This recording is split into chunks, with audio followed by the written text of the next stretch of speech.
In this video, I'm going to show you how you can have multiple Instagram accounts using just one email. Let's get started without wasting so much time. Open Instagram. Now click on your profile picture here at the bottom. Okay. Now click on the hamburger sign or the three bars at the top. Just scroll down. Just scroll down.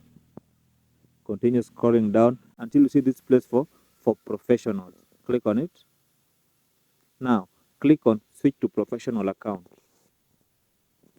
Confirm everything here.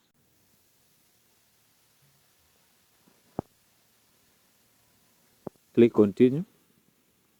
Now click on the X icon. Okay, after doing this, click on the three bars at the top once again.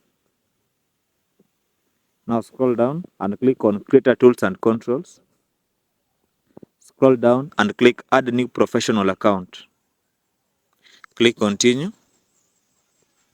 Click Continue. By doing this, you'll be able to have multiple Instagram accounts using just one email. Okay? Now you can choose the name and everything that you want to add there. Thank you guys for watching. Let's meet in the next video.